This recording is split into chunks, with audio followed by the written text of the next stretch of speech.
The letter in my Christmas stocking wasn't meant for me, but it ended them. Christmas is supposed to heal old wounds. But the morning I reached into my stocking in a quiet house in Vermont, I pulled out a truth so sharp it split my life in two. That letter wasn't meant for my eyes. But once I read it, there was no unreading it. This isn't a story about rage. It's a story about patience, and how betrayal always forgets one thing: someone is always watching. My name is Elena Brooks. And this is how Christmas broke me, before it delivered justice. Christmas morning arrived wrapped in silence. Snow pressed against the windows of our colonial-style home in Burlington, Vermont, muting the world like a held breath. I padded downstairs in wool socks, the scent of pine and cinnamon still hanging in the air from the night before.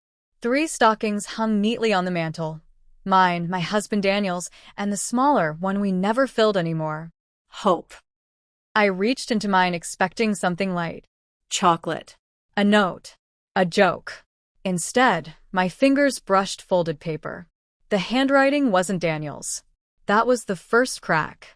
I unfolded it slowly, my heartbeat loud in my ears. The words stared back at me like they'd been waiting. I can't keep pretending anymore. Every Christmas with her feels like a lie. Next year, we won't be hiding. My knees buckled. I sat on the cold hardwood floor, the letter shaking in my hands. Hiding. Her. I reread it. Again. Again. This wasn't a mistake. It wasn't vague. It wasn't innocent. Someone had written this to my husband. And somehow, fate or carelessness had delivered it to me. Upstairs, Daniel slept peacefully. The man I trusted with my grief. With my future. With my broken pieces. The house looked the same. But I understood something terrifying in that moment. Christmas had lied to me. And my life was no longer mine. I didn't wake Daniel. That was the strangest part, how calm I became. It was as if my body shut off the part of me that screamed, leaving only something colder behind. I folded the letter and slipped it into my robe pocket. At breakfast, Daniel kissed my cheek like he always did. Too casually. Too practiced. His smile didn't tremble. His hands didn't shake as he poured coffee into my mug. "How'd you sleep?" he asked. I searched his face, hunting for guilt. For fear. For something human. Fine, I said. The lie tasted metallic. He talked about our drive to New Hampshire, about the snowstorm expected later that night. About nothing. About everything that didn't matter. All the while, the letter burned against my skin. Later, while he showered, I stood in our bedroom and looked around. The framed wedding photos. The bookshelf we built together after moving from Seattle. The small scars of a shared life. Had she been here? I replayed every Christmas memory, searching for the ghost that must have stood beside us. Every late work trip. Every unexplained smile at a buzzing phone. The betrayal wasn't loud. It was surgical. And worse, whoever wrote that letter believed the future was already decided. Next year, we won't be hiding. I smiled at my reflection in the mirror. They had underestimated me. By afternoon, I was no longer a wife. I was an investigator. Daniel left to pick up his brother from the airport in Boston, and the moment his car disappeared down the driveway, I moved. The letter sat on the kitchen table now, dissected under daylight. The paper was expensive. Thick. Cream-colored. The kind sold in boutique stationery shops. And the ink, deep blue. Fountain pen. Not Daniel's style. I photographed it. Enlarged it. Zoomed in until the curves of each letter felt like fingerprints. Then I remembered something. 3 weeks earlier, at a Christmas charity gala in New York City, Daniel had introduced me to a woman named Claire Whitman. Elegant. Polished. A donor. Her handwriting had been on the guest list clipboard. The memory hit me like ice water. I dug through my phone until I found the photo I'd taken that night. Champagne glasses raised, laughter frozen mid-frame. I zoomed in on the clipboard in the background. The handwriting matched. My breath caught. Claire Whitman. Married. Respected. Untouchable. Or so she thought. I sat back slowly, the room spinning not from heartbreak, but clarity. This wasn't an affair born of chaos. It was planned. protected, and arrogant, which meant one thing. They believed they were smarter than me. Daniel came home cheerful, arms full of wrapped gifts. I helped him stack them under the tree. I laughed at the right moments. I kissed him back. And inside, something ancient and patient stretched awake. That night, I didn't confront him. I cooked dinner. I poured wine. I let him sleep beside me while the letter rested beneath my pillow like a loaded gun. I needed time. Revenge wasn't about exposure. It was about precision. Over the next week, I watched, listened, took notes. I tracked his calls, his meetings, his excuses. I discovered patterns. Every Thursday, a late board dinner in Connecticut. Every Sunday morning, a gym he never came home sweaty from. I opened a private cloud folder and named it simply December. Receipts, screenshots, hotel charges, a reservation in Aspen for next Christmas. 2 guests, 1 room. I didn't cry. I was too busy building something. By the time Daniel noticed I was quieter, I already knew how this would end. He thought silence meant ignorance. But silence, I learned, is a weapon. On New Year's Eve, Daniel raised a glass and toasted fresh starts. I smiled and clinked mine against his. Fresh starts require endings. That night, while fireworks bloomed over Lake Champlain, I booked a flight to California. Not for escape, for preparation. Claire Whitman had a public image tied tightly to philanthropy, family values, and a nonprofit she co-founded. And nonprofits have boards. And boards fear scandal more than sin. I wasn't going to expose an affair. I was going to expose intent. The letter had promised a future built on lies. So I decided something important as the clock struck midnight. I wouldn't take love away from them. I would let them have it, just not the lives they planned to stand on. Because the letter in my stocking didn't break me. It introduced me. Los Angeles didn't feel like escape. It felt like a stage. The sun was too bright, the smiles too practiced. I checked into a quiet hotel in Pasadena, far from the noise, far from anything that might distract me from the work I'd come to do. Claire Whitman's nonprofit headquarters sat in Santa Monica, all glass walls and carefully curated compassion. I didn't walk in. Not yet. First, I learned her. I studied annual reports, donor lists, gala photos. I watched interviews where she spoke about integrity and family. Her husband, Thomas, stood beside her like a well-trained shadow. I found him online easily. Stanford alumnus, tech consultant, loyal, or so he believed. One detail stopped me cold. Thomas served as legal counsel for the nonprofit. Conflict of interest. I smiled for the first time in weeks. I wasn't hunting infidelity anymore. I was standing at the edge of collapse, watching where to apply pressure. And the beautiful thing about pressure? It doesn't look like violence. It looks like gravity. I didn't go to Thomas first. That would have been emotional. I went to facts. In a quiet cafe in Culver City, I cross-referenced nonprofit filings with hotel receipts from my December folder. Fundraising weekends that coincided with Daniel's board dinners. Flights booked from Boston to LAX on donor-funded itineraries. Not illegal, just unethical enough to ruin reputations. I drafted an anonymous compliance inquiry, clean, factual, unemotional. I didn't send it. Not yet. Instead, I requested a consultation with Thomas under a false name, posing as a potential donor concerned about governance. He agreed within hours. When we met, he was kind, intelligent, unaware. As he explained safeguards and transparency, I watched his wedding ring catch the light. This man wasn't my enemy. He was collateral. And that mattered. Because revenge that destroys everyone is just chaos. I wanted justice that chose its targets. I left the meeting knowing one thing. Thomas would need the truth. But only after Claire sealed her own fate. Back home in Vermont, Daniel grew careless. Confidence does that. He left his laptop unlocked one night while he showered. I didn't hesitate. The emails weren't romantic. They were logistical. Calendars. Flights. Next steps. That hurt more than love ever could. I forwarded everything to myself, leaving no trace. Then I noticed something new, a draft resignation letter addressed to his firm in New York. Effective January, I will be relocating permanently. Aspen, California. Her.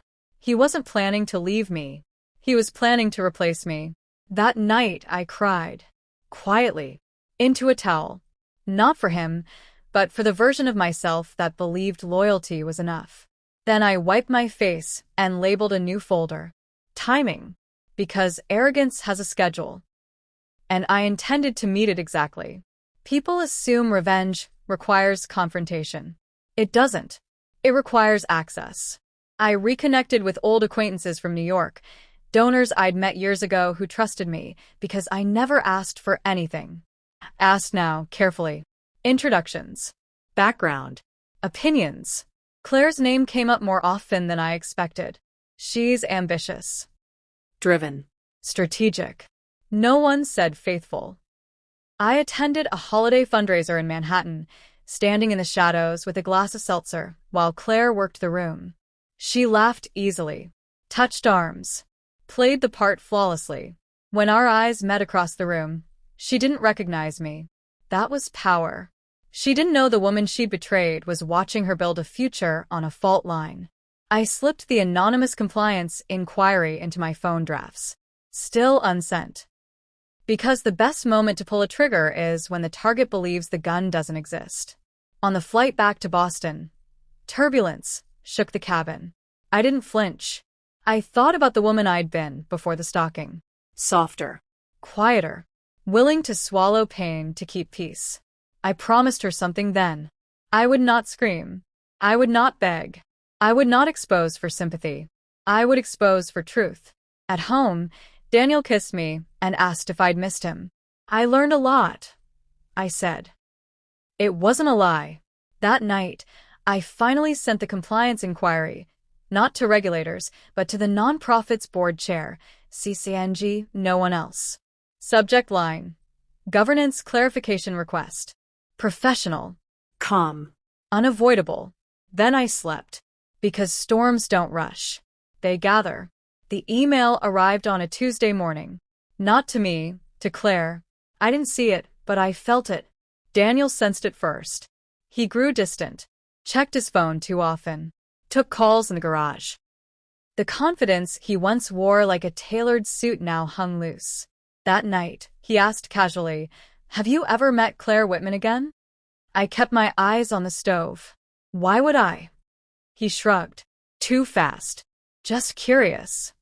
Curiosity is fear with better manners. 2 days later, Claire canceled a fundraising appearance in San Diego citing personal reasons. Industry chatter followed, whispers about governance, about optics, about scrutiny. Boards don't panic publicly. They panic quietly. I poured myself tea and watched the snow fall outside, knowing something important had shifted. The lie was no longer mine to carry. Daniel tried to fix us.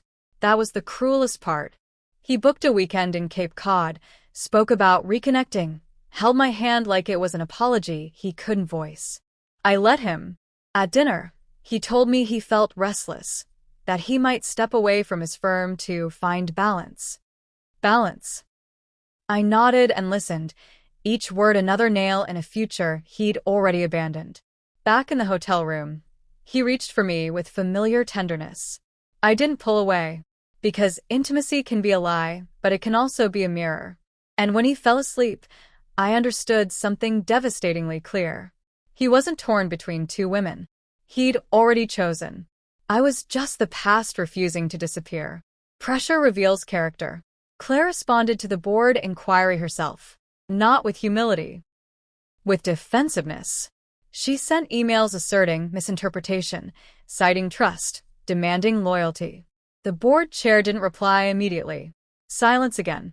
Only this time, it wasn't mine. An old donor reached out to me quietly through a mutual connection in Chicago. "Is everything okay with Claire's organization?" she asked. I answered honestly, without accusation. "I think transparency is coming." That was all it took. The board scheduled an emergency review. Claire hadn't just been exposed. She'd been provoked. and provoked people rush. They make calls. They write messages. They leave trails. I saved everything. Thomas called me. He didn't know who I was, not really. He remembered me only as the potential donor. I need to ask you something off the record, he said, voice tight. The board had flagged travel overlaps, personal relationships, reputational risk. Do you think, he paused, there's something I don't know? I closed my eyes. This was the moment I'd prepared for. Yes, I said softly. Ida. I didn't send the letter. I didn't send screenshots. I sent dates. Just dates. Because facts don't scream. They echo.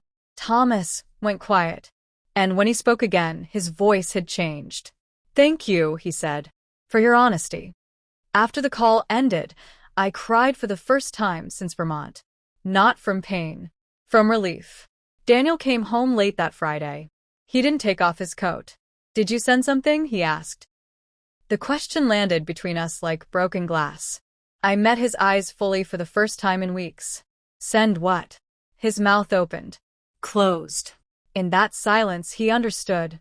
Not what I'd done, but that I knew. And knowledge is heavier than accusation.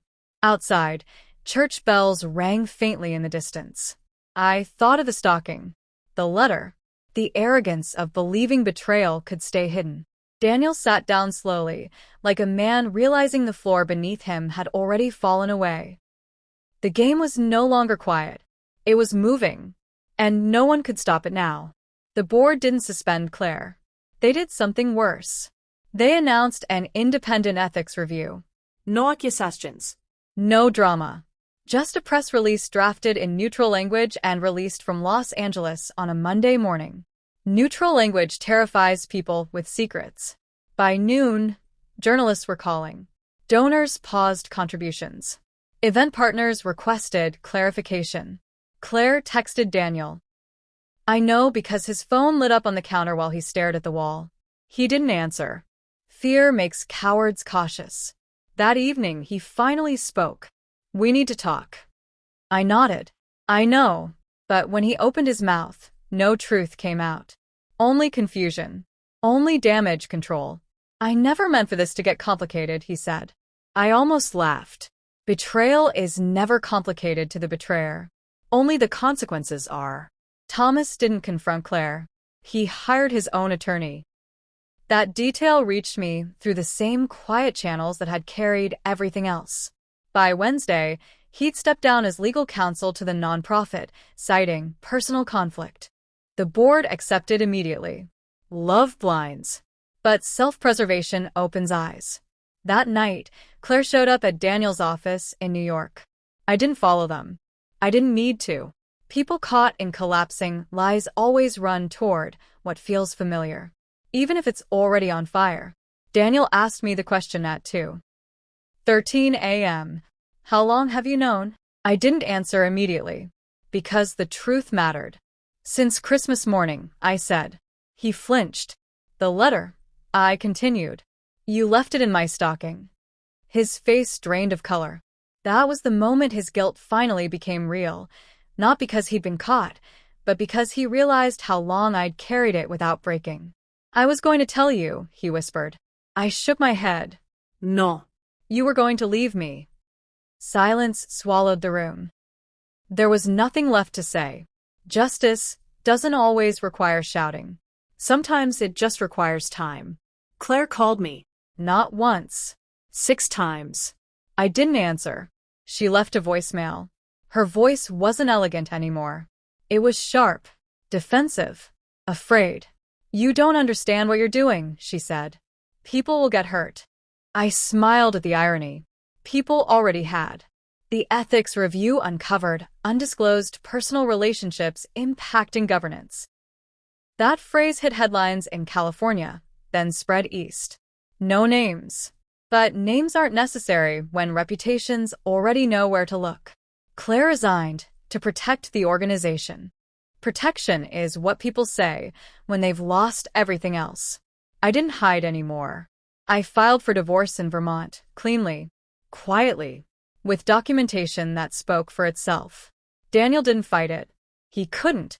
His firm placed him on indefinite leave, pending internal review. He moved out with 2 suitcases and a future that suddenly required explanations. That night, I stood alone in the house where it all began. The stocking still hung on the mantel. I took it down, not in anger, in closure, because the story was no longer about them. It was about what happens when truth is patient, and patient truth always arrives. The ethics review concluded quietly, but its recommendations didn't. In Los Angeles, the board adopted new governance rules and issued a final memo clarifying prior leadership failures. The nonprofit survived. Claire didn't. She was barred from future board roles within affiliated networks. Not legally punished, socially exiled. In circles built on trust, exile is permanent. Thomas finalized their separation 2 weeks later. He never contacted me again. He didn't need to. Truth had already done its work. Daniel tried to call. Then he stopped. Men like him don't beg when pride is still breathing. They wait for regret to soften the air. His resignation letter from the firm was accepted without ceremony. No farewell party. No LinkedIn tribute. Just absence. I heard through mutual friends that he'd moved to Denver, chasing contract work and anonymity. The future he'd planned so carefully now required improvisation. I didn't celebrate. I understood something better than victory. Some losses announce themselves loudly. Others simply leave you behind. Spring came to Vermont gently. I packed the house slowly, deliberately. When I reached the drawer where I'd kept the letter, I paused. I read it one last time. Next year, we won't be hiding. They were right. No one was hiding anymore. I placed the letter into a box labeled evidence, sealed it, and stored it away, not for revenge, not for memory, for truth. Some stories deserve to be archived, not relived. I moved to Portland, Maine, near the water. I started consulting for nonprofits, governance, ethics, transparency. The irony didn't escape me. Organizations trusted me because I understood what betrayal costs. I didn't tell my story. I didn't need to. It lived in how carefully I listened, how firmly I insisted on clarity. At night, I walked along the harbor and felt something I hadn't felt in years. Lightness. Not because justice had been served, But because I had served myself. The following December, I hung a single stocking in my new home. Inside, I placed nothing. No letters. No promises. No lies. I poured myself a glass of wine and watched the snow fall over the water. My phone buzzed once. A message from an unknown number. I'm sorry for everything. I didn't reply. Some apologies arrived too late to matter. Christmas didn't break me after all. It revealed me. And that letter, the one never meant for my eyes, didn't destroy my life. It gave it back. Betrayal thrives in secrecy. Justice thrives in patience.